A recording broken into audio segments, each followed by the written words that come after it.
This podcast is brought to you by Baobab Tree Studios. Now, I don't even have anything in front of me. There was nothing given to me to prep for this drop, for this sponsor. But here's the thing. The reason why there's nothing in front of me is because I know.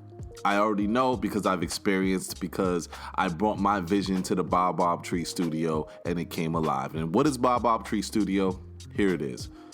If you have something that you want to express creatively, if you have a vision, if you have a podcast, if you have a radio station, maybe you have a website that you need designed, Baobab Tree Studios is the one stop for you to go and make that happen. It's the one place you need to go to get the assistance, to get the support that you need.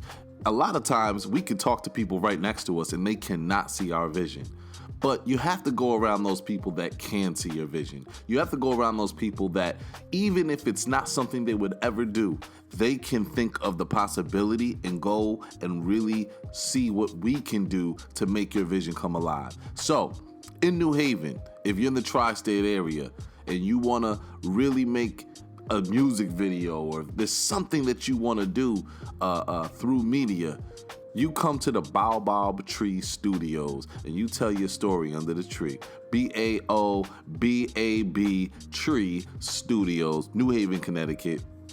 Make sure you hit us up at www.baobabtreestudios.tv. They are just doing amazing things. Should I say we are doing amazing things, because once I brought my vision there, and every vision that I wanted to manifest, and some I couldn't because of personal reasons, they were always there to support and make it happen. So definitely come to the Baobab Tree Studios in New Haven, Connecticut. This podcast is also brought to you by Transformers Barbershop. Transformers Barbershop. I mean, that's where we do the show. But it's more than that. That barbershop has something to it. I mean, the diversity that I've seen in that barbershop. I've seen more white people in that barbershop than I've ever seen in a barbershop. You know what I'm saying? Period. At all my years, I don't see as many white people that I see at that barbershop. But it's unapologetically black. The narratives that come out of there are all from different perceptions. I mean, and that's just what it is, you know. And some you agree with, some you don't agree with. You know, everybody it's positive. It's positive, and it's really, it has a feel that when it is captured, you know, it's not just entertainment, but you're like, that's my barbershop. That's my barbershop.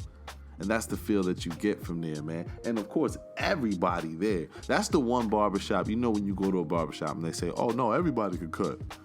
And not everybody can cut. Because I've gone to a barbershop. Oh, everybody good. I'm like, all right, let me choose this dude. You know, he did just have a customer. There was one dude that didn't have a customer. And that's the dude you don't go to. And yeah, he pushed my shit all the way back. This is what I had here. He pushed my shit all the way back. Gave me a preview of what a bald head would look like. But if you in the tri-state area and you want to really get your line up right, get your fade right, whatever you getting, you want to look like you about to drop some dick off. It's like that's what Lil Duval says on Snapchat. He says, I'm about to go drop some dick off. Yeah, if you want to, fellas, if you want to look like you want to drop some dick off, pause. I don't know if that's a pause. Is that a pause? Nah. Yeah, maybe. But make sure you check out Transformers Barbershop, New Haven, Connecticut, 1440 Whaley Avenue. So for this episode of Barbershop Debates podcast, as many of you might know, some of you might not know, this podcast is all about pre and post discussions that happen at the shop. And one of the discussions that we had, one of the debates that we had, was jobs versus education. There's a lot of talk from different people about whether jobs were more important, education was more important. A lot of people lean towards jobs. And the reason being is because, look, hey, we're in a situation. All right? Education's not going to help me. I need money. I need that bread. So how are you going to get me that? So we ended up in a debate about that, and I personally always will put education first. But as always, I like to elaborate more on the conversation. I don't want to just leave it there at the shop. The shop is there to open up great dialogue, but we got to further the conversation and take action as well. So I went to the Pancake breakfast that was produced or provided, created by the RBG movement here in New Haven, Connecticut. Red, black, and green, African nationalists, Garveyism. I respect this movement only because of the strategic plans and the ideas that have come through this movement. There are some things I don't agree with, and there's some things that I do agree with. And I ask many of you who are from Connecticut or are familiar with Brother Bourne's views and some of the things that he might say, I ask you to take the meat and spit out the bones. There is times where we hear what we would call hate speech. Hate is a strong word. A word is a word. By that is, Brother Bourne will say words like cracker, faggot, kike, or something like that. I don't know if I heard him say kike, but he'll say words like that. But when you listen to him, there really isn't hate behind it. I've heard those words said with hate from black and white people. Well, not cracker, but I've heard nigga said with hate behind it. And there's a difference. There's a difference. I'm trying to actually find a white person that could actually have a debate with Brother Bourne on their reasons for being racist and feeling superior, because there's no logic, there's no history. When I hear Brother Bourne speak on his philosophies, his views, and the way he believes society is functioning and working, there's a lot of validity to what he's saying. He's not just some ignorant, let me just be mad at the white person dude that got a platform and wanted to speak. He knows what he's talking about. He has a lot of truth. He has some great insight. He's been doing this for many years. So I want to go into the Pancake breakfast where I went there live and I recorded a lot of views that he had on jobs versus education. Plus he touches on a lot of different strategies that we need to take. So check it out, live at the Pancake breakfast, Barbershop Debates podcast. From my standpoint, that was never what I was saying. Initially, all I was saying was, as far as an immediate means, if it's going to take time for us to get this education, and it's going to take time for us to apply this education to make a difference, we need that money coming now.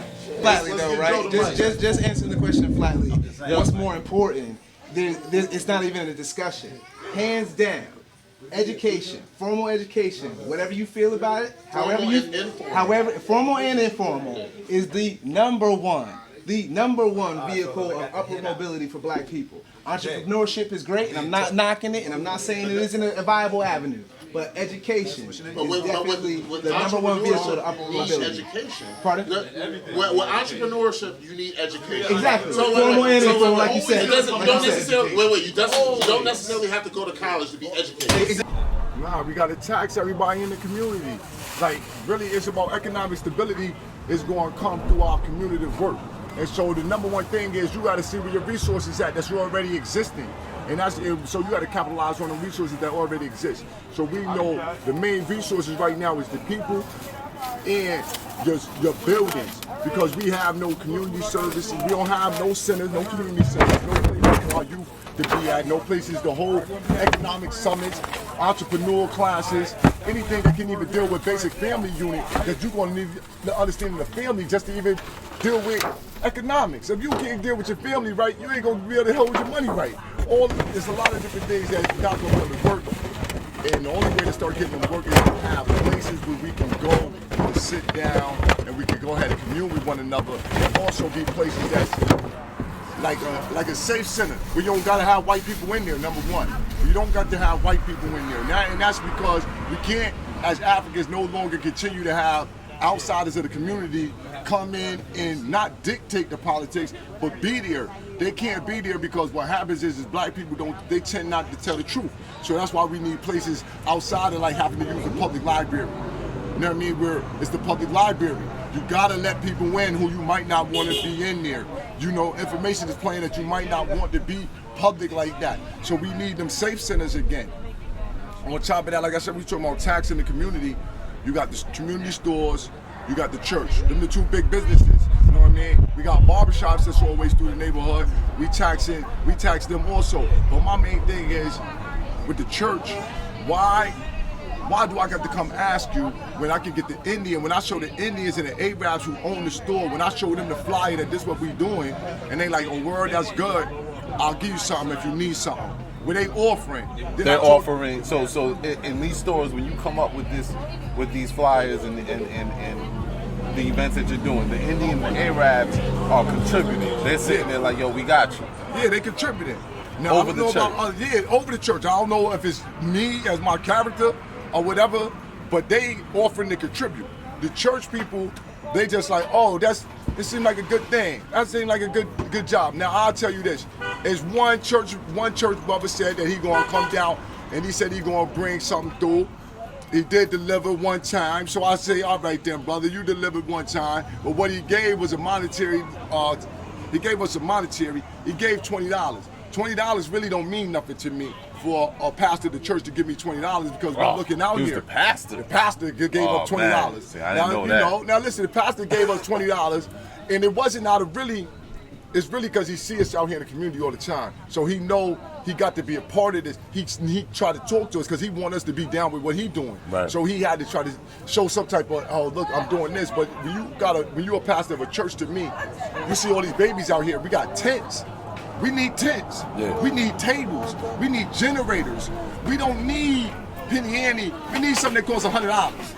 We need some $70, $80 stuff out here. You know what I mean? We don't need no $10, $20. I got the $10, $20 stuff. No doubt. I got that. You know what I mean? Yeah, because you know that Sunday you did not collect the $20. $20. You collected way more than that. Way more than $20. That's what I'm saying. That's it ain't that, you know, it's not about well, y'all begging for them and y'all, you know, no man, you owe us, you part of the community. That's what the church used to be. Yes, you telling me about God. Yeah. That's my only thing. I'm only taxing you on what you say. Right. I'm only going to tax you on what you say. So if you say you for God, you the children of God, and we the children of God, then come on, man, get God out here helping the children. Word. Let me see God. Let me see man. God. We're supposed to be the expression of that. So now listen, right? So we'll play it civil rights era, 60s. So the churches was helping. All right, it's 50 years later. You know what I'm saying? Now 50 years later, son, deadbeat daddy. I need some money. What happened? Daddy ain't paid his child support. Deadbeat Jesus, they ain't paid his child support. The baby's out here starving. So I try to get deadbeat daddy to come on and serve some of the people that he need to be serving, because that's the problem right now. We got deadbeat daddy God that everybody prays and tell him that's the father. But in my neighborhood, man, when you don't see your father, we call him a deadbeat. He ain't worth nothing if he not paying that child support. Yeah, now that's deadbeat Jesus, man. You gotta pay that child support, man. I ain't getting no child support out here, man. We taxing each other for what daddy's supposed to be paying for. Even for space, at least. For space, at least, that ain't got nothing to do with a Bible study. It all has to do with strategic planning. You know what I'm saying? And training up young ones to take over the soldier's place. Like, yo, I mean, that's what the church at least was for. If you ain't gonna do money, at least be a space. At least they got commercial kitchens. Yeah. Listen, man. I done sat with them. This is the problem that most of us don't already dealt with the church. So we really already know what time it is with it. Right. So now it's no more this not playing politics with y'all no more. It's get down or lay down. Yeah. It's not no question like, yo, listen, man, can you do this? No, this is what we need you to do. This is what you're obligated to do. Yeah, really. this is what you need to do. Period. Ain't We no asking. question. We tell you that this is what you need to do. We'll see you for what you need done next week at this time. We're gonna see you, and that's where we got to start moving our politics in that mannerism, because we can shut the church down.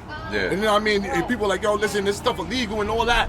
Yo, listen, it's illegal for anybody to be inside your goddamn community, sucking resources and not putting nothing back. Produce a generation that's going to be the next architects in the. Yeah, I'm saying, we pushing the next generation of architects, but architects for who?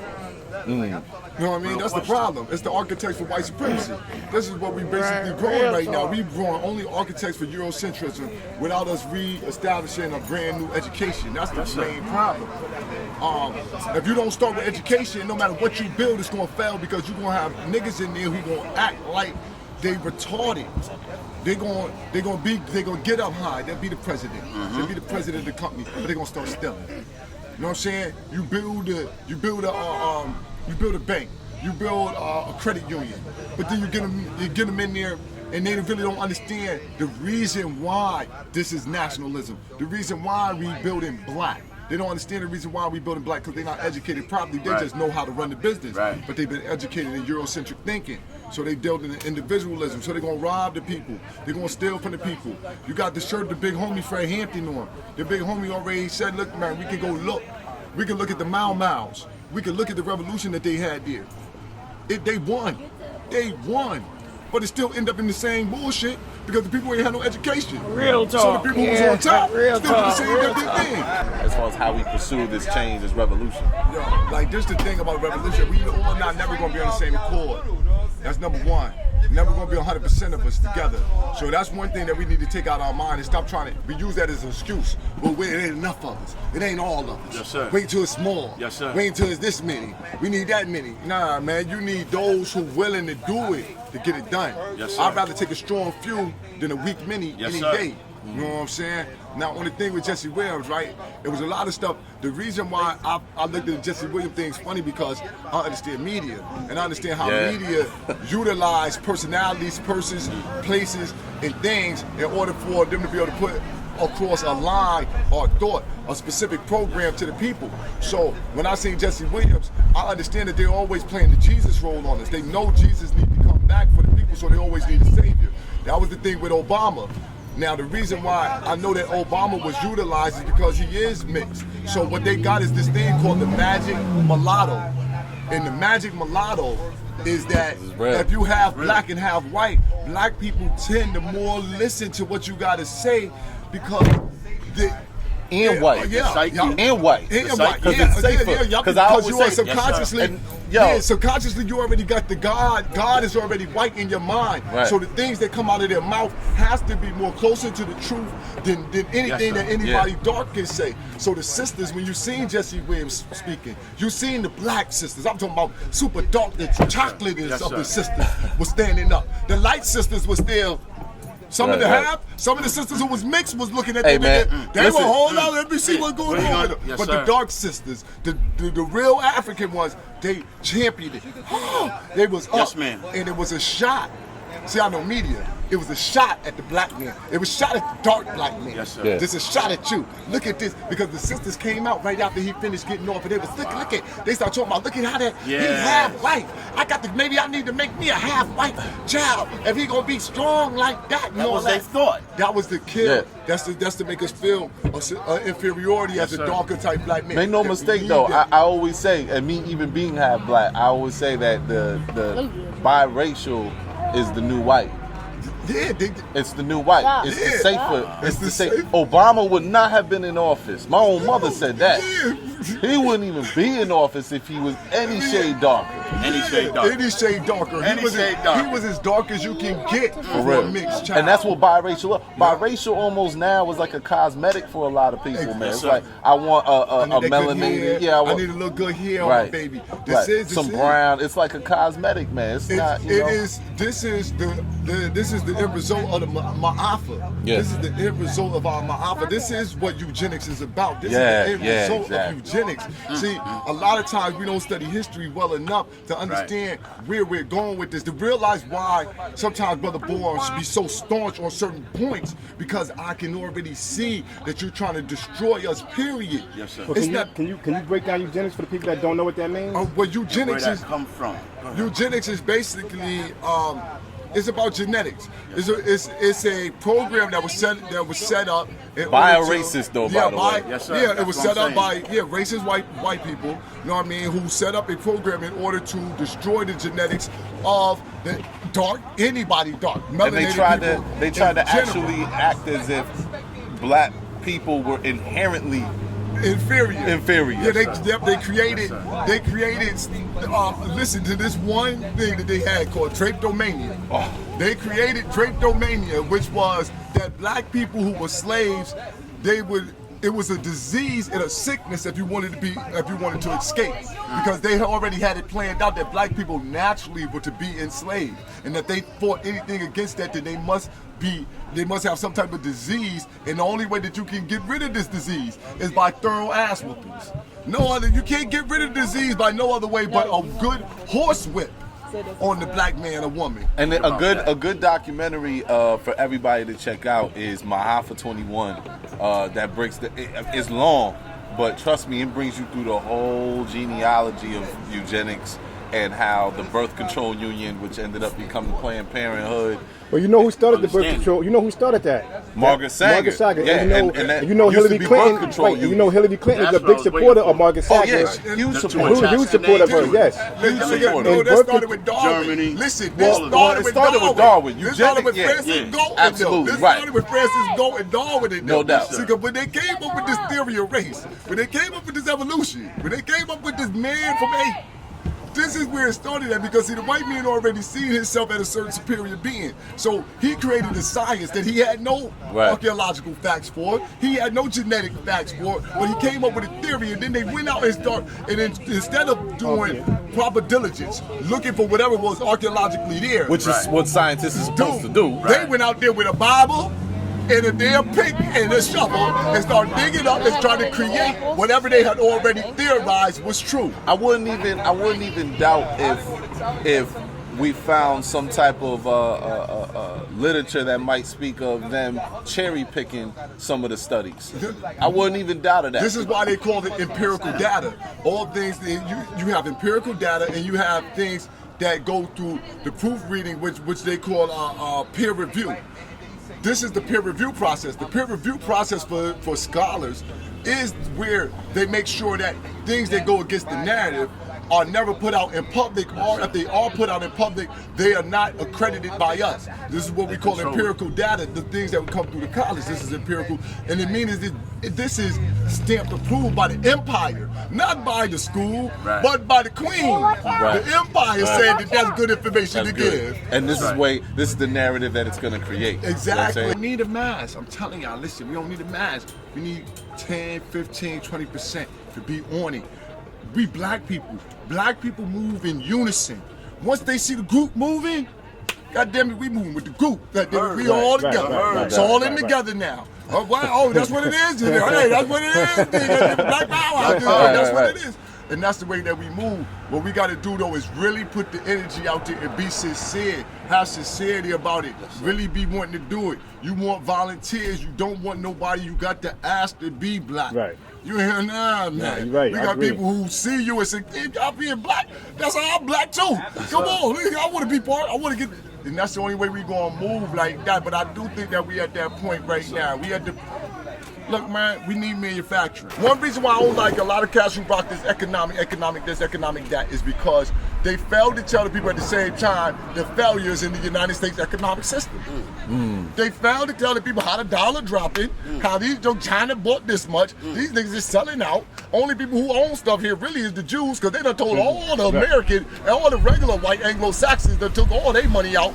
Only the small hat owns shit here, because he's the one who manipulate the market, and he just need a couple extra shekels while this shit burning down. So this was number one problem. Shekels. Shekels. Yeah, that was that money. Shekels.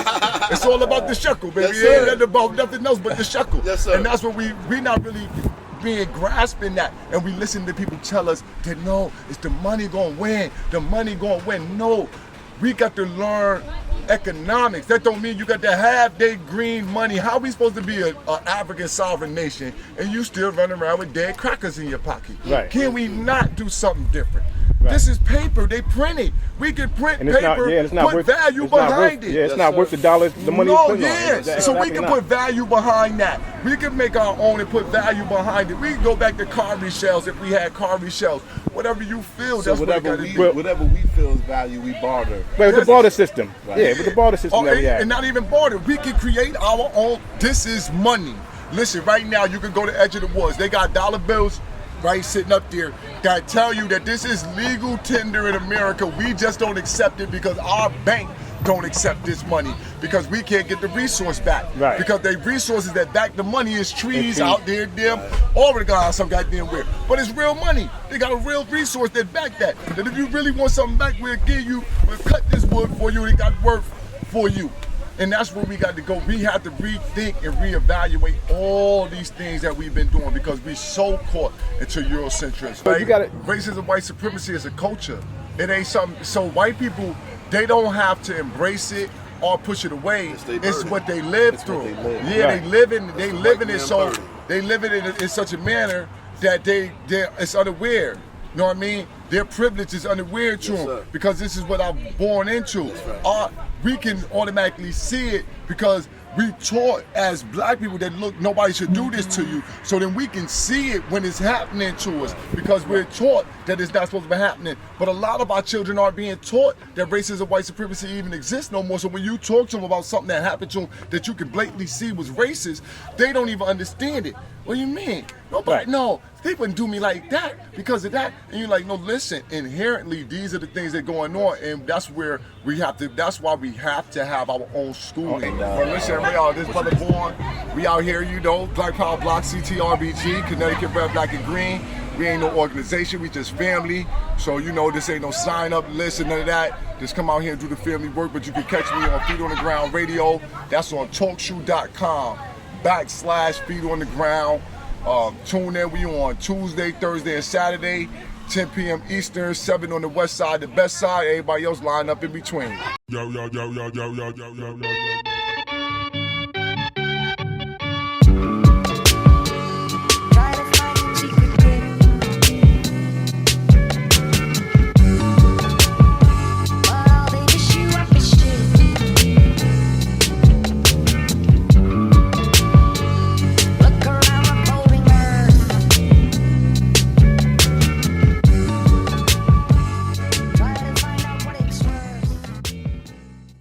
So that was Brother Born live at the Pancake Breakfast, talking about various topics, but it's pretty clear that education is first in his opinion. So, and I think that's a lot of what I hear from people, education first, but it's also about what do you consider education? Like we heard in the Barbershop Debates, there's formal and informal education. I believe education is going to come in so many different ways for so many different people. Whether that's, again, formal education of what Western society wants us to learn. Because that's another thing. I mean, this whole education, this whole thing that's given to us was still created. And I'm not the expert. I'm still learning, but based off of a lot of history, based off of current studies that they have right now, much of the education is racially biased. All of it, I'm gonna boldly say, is racially biased. Straight up. So that education is only a necessary tool because of this whole other system that's created. So get that for that reason because we're in this system. But we really can create our own and have our own education. And if we have our own education, that's going to come different ways for different people. Some it will be visual, some it will be numbers, some it will be through rapping, through painting, some it will be through, hands-on experience. But what's crazy is I don't know if people realize how simple it is to really begin our own education. It's crazy simple. It takes one thing from each person in the community. One thing. Time. That's it. What can you give? How much time can you donate? You know, when Brother Bourne was speaking about a monetary value not having much to it, and he said, I could get the $20, even the $80 and the $100 still doesn't amount to the time. Because when you invest the time into building with your community, you then start to create an empathy. And from the empathy of being able to understand and feel for the person that lives right next to you instead of just yourself, out of that comes your genuine urge to want to pull and sacrifice from your pocket for the cause. But you didn't give the time. That's what we need to give if we want to really make this happen for our own community.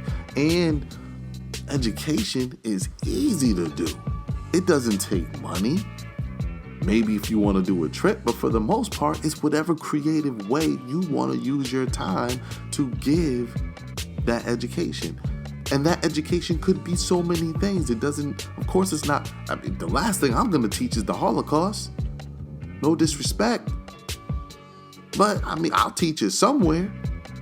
But it's not going to be primary. It's been primary for years. You know, mathematics, astrology, agriculture. A lot of us can teach these things. We can collaborate with grandparents, you know, and young people can collaborate, young adults can collaborate with grandparents to teach, kids gardening, using community gardens. This really only takes time. But we are so caught up in status. We are so caught up in fame and self, and that's it. We even go to church for self. Granted, I understand that there is always going to be that natural self-development. But if you only understood how much empathy helps that. And with empathy, you have to look outside yourself. We need education. And it's not hard to do, and it doesn't take money. It takes our time. And we won't commit to that. A lot of us won't. A lot of us won't. So, that's my soapbox. Barbershop Debates podcast. We got a great couple episodes coming up. We got the screening of Beyond Beats and Rhymes, and we have some young men along with Professor Don Sawyer that's going to be doing the mediating for hip-hop and masculinity. We're going to be talking about, a discussion of hip-hop and masculinity. And we're also going to be talking about depression. I got a great therapist that's coming on. I don't want to confirm him just yet, but he's just about confirmed. But we are definitely going to be addressing depression as well. And then we got some fun topics too, man. We got fun relationship topics, and I gotta learn to do my daughter's hair. I think I'm gonna bring a brother up here to teach me how to do that. So it's gonna be a good few episodes coming up, man. So make sure you tune in, leave your comments, your opinions. Barbershop Debates podcast.